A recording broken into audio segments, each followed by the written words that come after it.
Agora as notícias na TSF, edição de Cristina Santos. Começamos com uma notícia de última hora, a remodelação em curso no Governo.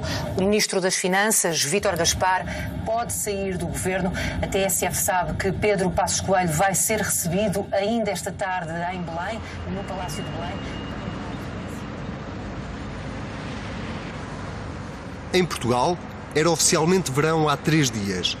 Paulo Portas preparava-se para deixar o sol de Lisboa e partir em direção ao calor do México, mas antes ainda passou por São Bento para despachar uns assuntos com o Primeiro-Ministro.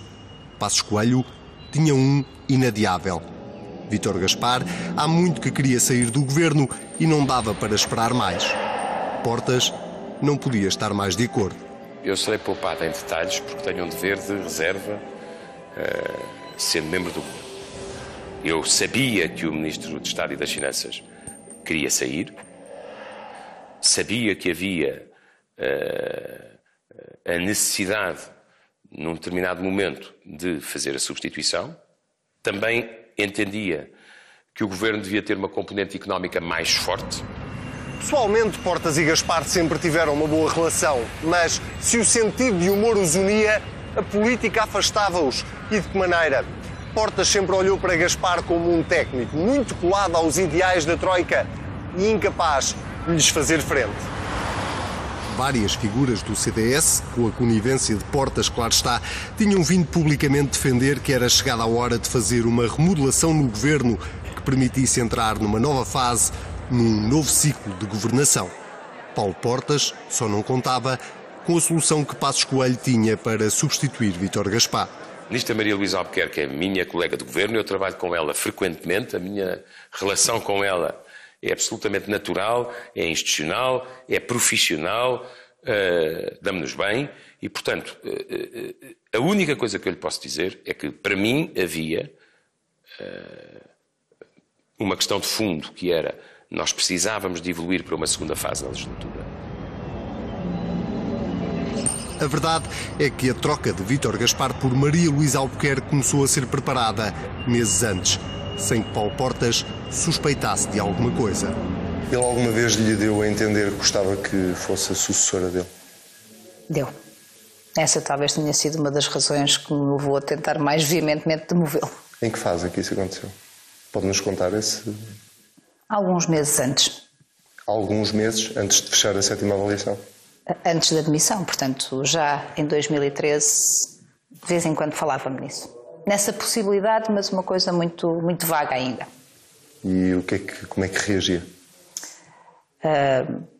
Achava que ele não devia sair, logo achava que não devia substituí-lo. Na prática, nesse sentido, nem eu nem ninguém, não é? Portas pensava de maneira diferente. A saída de Vítor Gaspar era a oportunidade perfeita para mudar de ciclo e Paulo Portas tinha na cabeça o homem perfeito para o lugar. Paulo Macedo, o Ministro da Saúde, que também já tinha sido Diretor-Geral de Impostos, era o nome que Portas tinha para apresentar ao Primeiro-Ministro. Passos Coelho decide comprar um novo braço de ferro com o parceiro de coligação. Insiste no nome de Maria Luísa Albuquerque, professora dele na faculdade e uma amiga que decidiu trazer para a política em 2011. Portas bateu o pé. Maria Luísa Albuquerque seria mais do mesmo, não tinha peso político e era preciso um novo rosto, mais forte e que mostrasse ao país que o Governo queria virar a página da austeridade. Quando é que se percebeu das reservas de Paulo Portas em relação ao seu nome para ocupar esta pasta? Quando foram públicas. Só quando foram públicas? Só. Quando falou com o Primeiro-Ministro, ele não lhe disse que havia reservas por parte do parceiro de coligação? E quando foram públicas, como é que se sentiu? Surpreendida. Não estava à espera? Não, de todo. A conversa entre os dois acabou sem acordo. Portas pediu ao Primeiro-Ministro que esperasse mais uns dias, pelo menos até regressar de viagem. Afinal, se Gaspar já tinha esperado tantos meses, que diferença fariam mais 4 dias?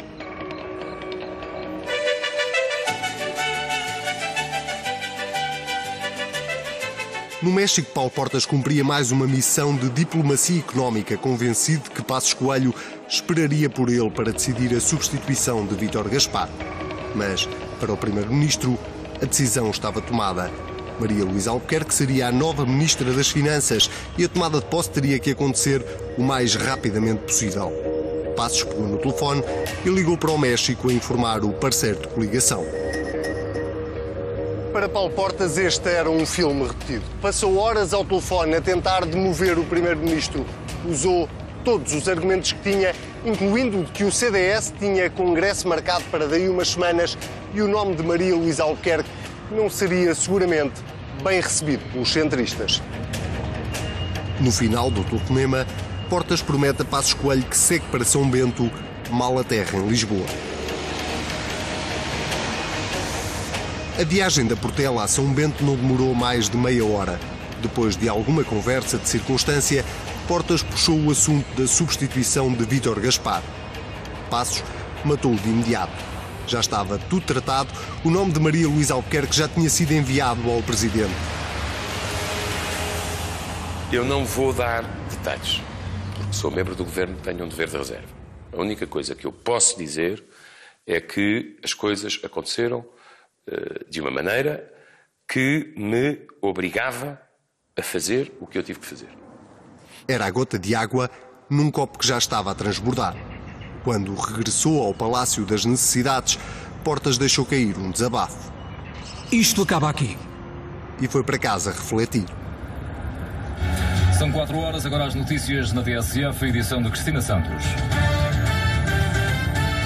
E começamos com uma informação de última hora. Remodelação em curso no Governo. O Ministro das Finanças, Vítor Gaspar, pode sair do Governo. A TSF sabe que Pedro Passos Coelho vai ser recebido ainda esta tarde em Belém, no Palácio de Belém, para uma audiência de urgência com o Presidente da República, ao que a TSF conseguiu também... Maria Luísa Albuquerque tinha tomada de posse marcada para terça-feira, às 17 horas, no Palácio de Belém.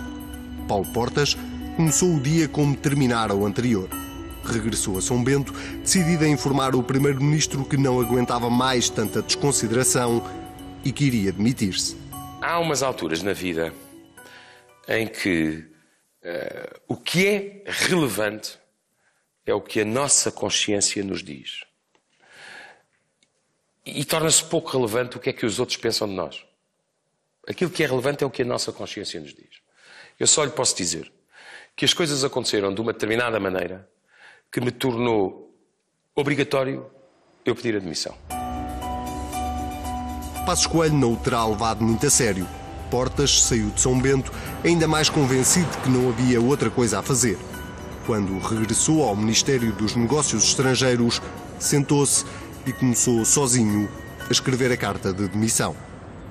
Apresentei hoje de manhã a minha demissão do Governo ao Primeiro-Ministro. Com a apresentação do pedido de demissão, que é irrevogável, obedeço à minha consciência e mais não posso fazer. São conhecidas as diferenças políticas... Quando Portas chamou um colaborador próximo para o ajudar a finalizar a carta e passá-la para o computador, esse colaborador perguntou-lhe se queria mesmo tornar a demissão irrevogável. Paulo Portas não vacilou nem por um segundo. A minha vida política podia ter terminado ali e terminaria com a minha consciência tranquila, porque eu não podia ter deixado de fazer o que fiz. Agora, separei completamente o que era o plano pessoal do plano institucional. No mesmo momento, praticamente, em que entreguei a carta de demissão, eu disse ao Primeiro-Ministro, eu sei separar as coisas, o CDS negociará com o PSD a manutenção da coligação. Nada disso foi explicado ao país na carta de demissão. Como sabe, eu não fiz nenhum esforço para estar a explicar as coisas. E levei pancada que ferve por isso. Só uma decisão inteiramente de consciência é que é tomada com este desprendimento. Cavaco Silva, que já por várias vezes tinha evitado uma crise política na coligação, teria que ser avisado no momento certo. Nem demasiado cedo, nem demasiado tarde. Foi isso mesmo que Paulo Portas fez. Faltava pouco mais de meia hora para a tomada de posse de Maria Luísa Albuquerque, quando outra notícia tomou conta da comunicação social. E há uma informação de última hora que vamos conferir agora mesmo. O Ministro de Estado e dos Negócios Estrangeiros, Paulo Portas, apresentou hoje o pedido de demissão ao Primeiro-Ministro, Pedro Passos Coelho. Aquilo que me lembro foi de repente de ver aqui nesta televisão que temos aqui, de estar a preparar-me, porque eu ia à tomada de posse, e ver na televisão e olhei e pensei, uau, o que é que se está a passar, não é? O Ministro do Estado e dos Negócios Estrangeiros acaba de pedir a demissão ao Primeiro-Ministro. Nesta altura não sabemos ainda exatamente o que é que vai acontecer. Como é que soube da demissão de Paulo Portas? Por Vítor Gaspar. Informou uma hora antes de ser tornado público, sensivelmente. Informou a si? Sim. E o que é que lhe passou pela cabeça naquela altura? Que já não iria tomar posse? Sim, também passou isso pela cabeça. Qual foi a primeira coisa que perguntou ou que fez? Sentei-me, quando soube, perguntei se ainda havia posse.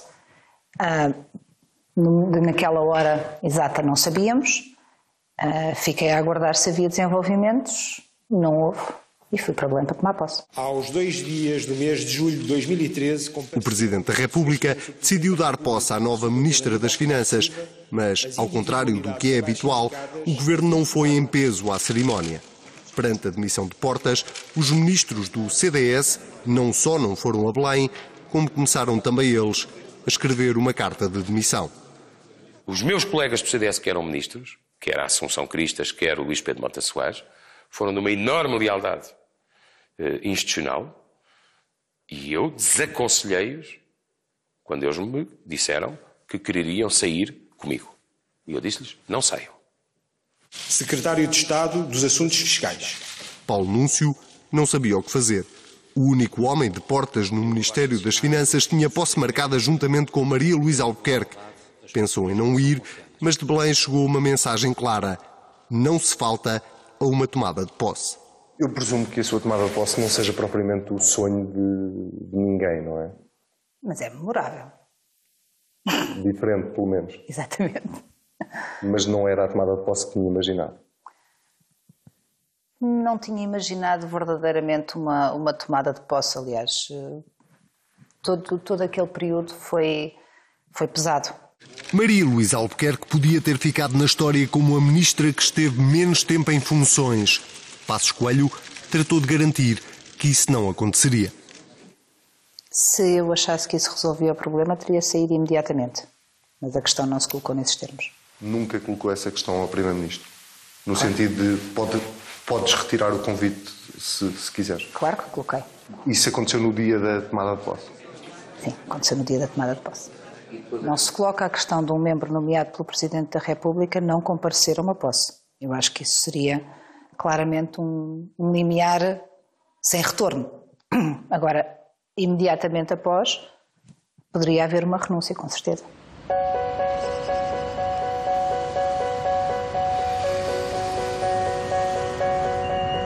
As atenções viraram-se todas para São Bento. O que iria Passos Coelho fazer? Demitir-se? Não me demito. Não abandono o meu país. Eu próprio tenho de manifestar a minha surpresa. Quando ontem propus ao Sr. Presidente da República, a doutora Maria Luísa Albuquerque, para Ministra das Finanças, os acontecimentos de hoje eram verdadeiramente impensáveis. Quando eu pedi a demissão, tive absoluta consciência que a coligação continuaria e que, se eu fosse um problema, sairia eu, tanto do governo como do partido.